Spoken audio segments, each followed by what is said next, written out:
legendary bow angles.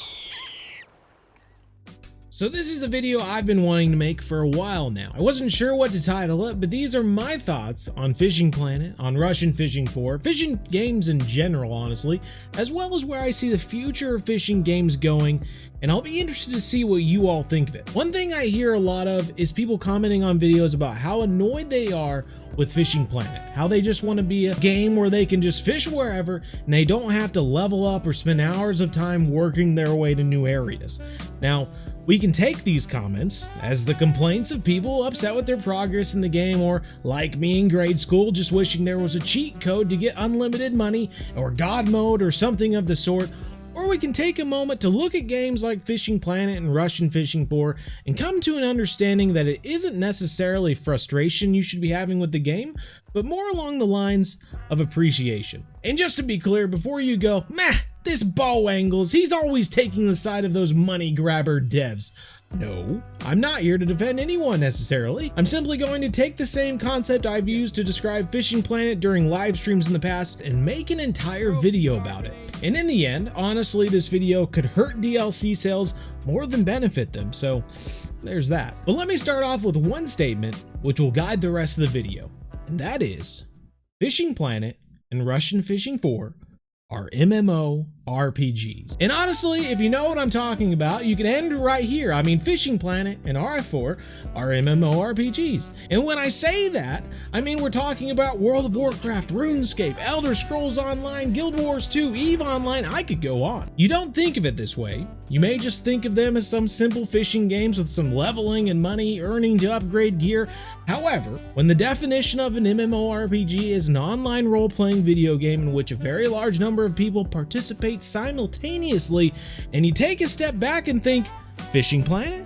Online game? Check. Lots of players participating simultaneously, discussing the game in the chat?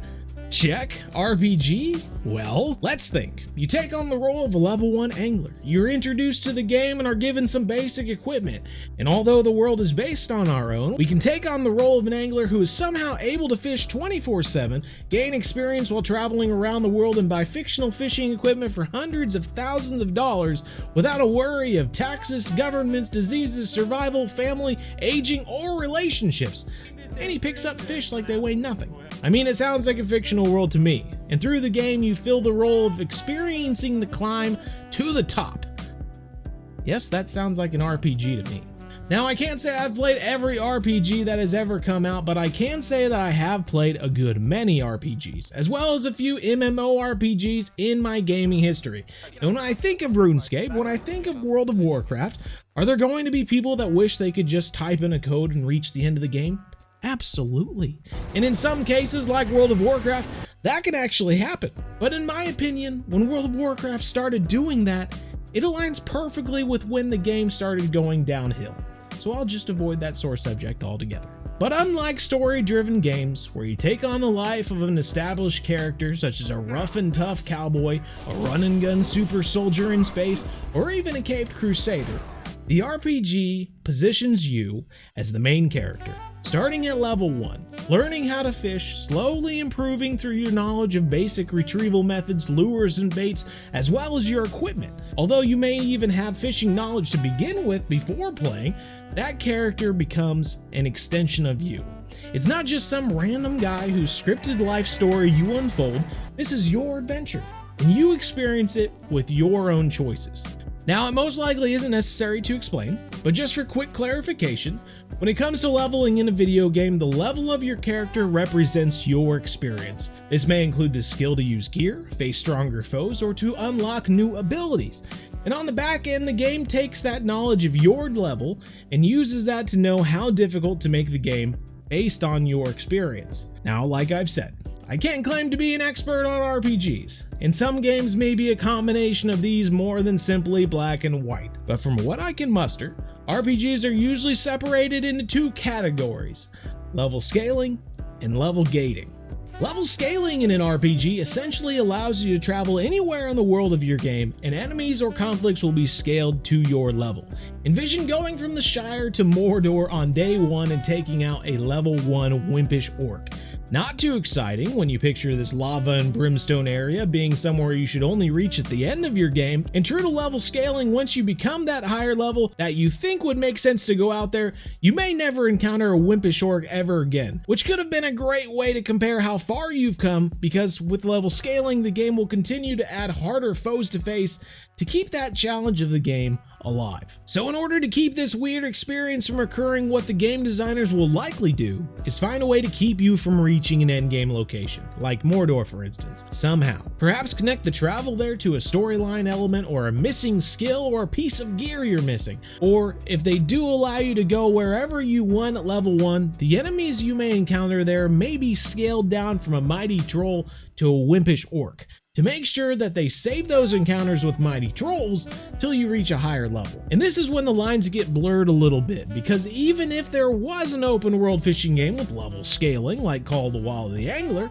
those big fish are still gated behind larger hooks and larger rods and reels that you can only unlock at a higher level. So ask yourself this: if you're someone who wishes they could just go anywhere they want and fish whatever they want when it comes to Fishing Planet, would it be fun to be able to travel to the Amazon or the Congo if the only fish you could catch there were small silver croakers or sorghum catfish?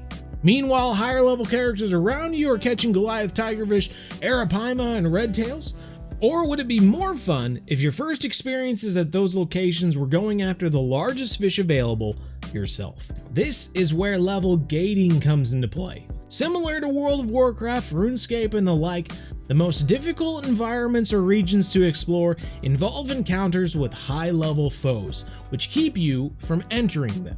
Fishing Planet, for instance, takes this to the next step, eliminating the frustration of battling fish you can never actually handle, potentially damaging your gear and losing bait in the process, and simply makes it impossible to travel or buy the equipment needed until you reach the level required. And what this does is create that payoff when your hard work finally allows you to venture to these places with the new gear and face those foes you've only witnessed or dreamed about, and actually slay them yourself, or catch them in our situation. Now granted, times have changed. When I was in high school playing World of Warcraft, you paid $15 a month just to have access to the game. That's $180 a year. Even the Hunter, before it became classic, had a subscription service to have access to many features of the game, which could be easily compared to how Fishing Planet's premium is set up now. And I know I spent a good amount of money doing that as well, but these days it's become more and more common for games to be featured free to play, with the hopes that people will eventually buy gear, cosmetic items, characters, or in-game currency to do any of the sort, or make the game easier in one way or another. And at the risk of being seen as some old fuddy-duddy, I absolutely hate it. I hate that every single game has in-game currencies. I hate that every game has a dozen plus DLCs with new maps or gear or cosmetic items, etc. And I hate that we as gamers have just become so accustomed to this way gaming has evolved. Seeing in-game advertisements for buying various items within the game with real-life money is not only common, but we almost expect it, and I hate that I expect it. And for those of you saying, well, I just think that they should finish the game and sell it all at one price. Yeah, they did that. It's called the Fisherman Fishing Planet, and it was abandoned due to low player counts. And let's not forget some publisher issues. And even then, what you get with our modern gaming industry is a game at $39.99 or $59.99 plus, which is then followed with 2 dozen DLCs between $4 and $8 each, altogether adding up to a $90 game on the low end and a $156 game on the high end. And don't even get me started on the lack of anti-cheat systems in these types of games, because that can destroy the competitive motivation of the community entirely for me. Hunter Call of the Wild. No, I think Fishing Planet and Russian Fishing 4 have it just about right. Just about being the keywords there. After all of my thinking I've put into this script, after a half dozen conversations with developers and my brother alike, I think I know where I would like the future of the game to go. If there was a Russian Fishing 5 or Fishing Planet 2 coming out soon, because when you think about the games having premium, having microtransactions, having paid for premium currencies, to the point where you can be paying $60 a year for Fishing Planet Premium and still receive ads for buying DLCs, bait coins, and the like. Dare I say it, I believe the future of these games should harken back to the MMORPGs of old. Add in the free-to-play, Allow the player to try the game, to enjoy the game, to work their way from location 1 to location 5, upgrading their gear, targeting new species, and making friends. And then, when they've enjoyed the tutorial and find the game irresistible, they have a choice. Continue fishing these 5 locations, still gaining money and XP like normal, or, and I know I'll receive some backlash for this, they enroll in a $5 a month subscription to play on location 6+, naturally improving the rate of money gain, XP gain, and access to better gear.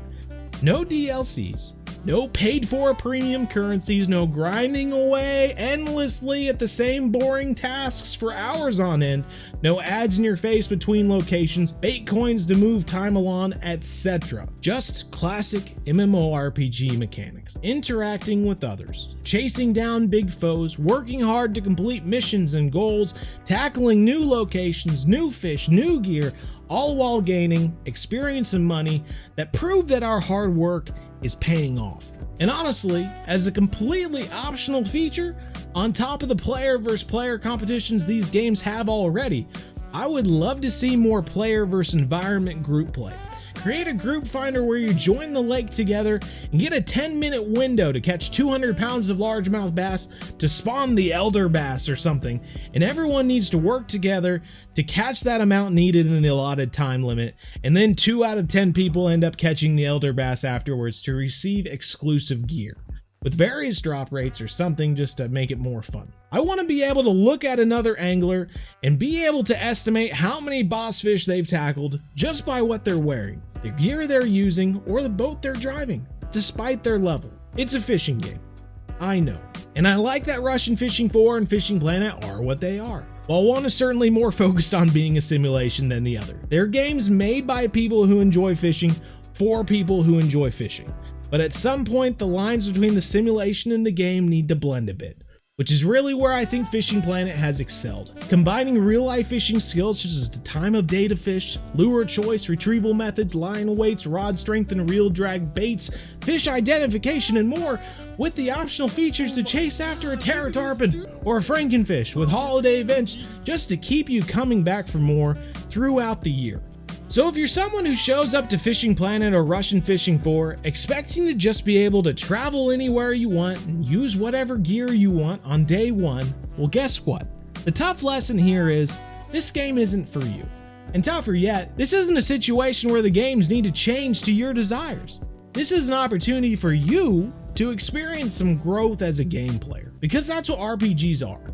An opportunity for all of us to take a walk in someone else's shoes and make decisions on what we think they would do or what we would do in those situations. Growing as a character in the game, but growing as a character in real life along the way. And yes, at a certain point in the game, you will certainly be able to travel anywhere you want, using any gear you want, targeting any fish you want. But you're gonna have to put in some work to get to that point. So I have no idea how long this video is going to be by the time I've reached this point, but I hope you found some point of it helpful, and I hope the developers behind Fishing Planet and RF4 find something interesting in the conglomeration of thoughts and suggestions as well. I'm eager to hear your thoughts down below in the comments. What do you think of the games you play? Do you enjoy the grind of free-to-play games with endless ads and microtransactions? Do you enjoy the thought of paying money up front with more DLCs throughout the year? Or would you alternatively enjoy a free-to-play game with some features locked behind a $5 monthly subscription? How would you picture multiplayer boss battles taking place within a fishing game? And would you like to participate in optional dungeon-like battles throughout the game and endgame with opportunities to gain exclusive gear from a boss fish? I'm eager to hear. I'm certainly eager to see what you all think. Anyways, as always, this Bow Angles video is brought to you by the MDO, our outdoor media channel where we travel around the world catching fish and hunting game. We have an upcoming paddlefish video as well as a spring turkey hunt coming up soon, so make sure you check it out if you consider yourself a real-life outdoors person. Our live streams are every Wednesday night from 7:30 to 9:30 p.m. Central, and I hope to see you there. We've got the next video of our Beginner Series 2 coming out soon, and as always, like the video if you found it interesting at all. Take care, everyone, and catch you in the next episode. As always, remember, everyone, We're one planet, one family, game on.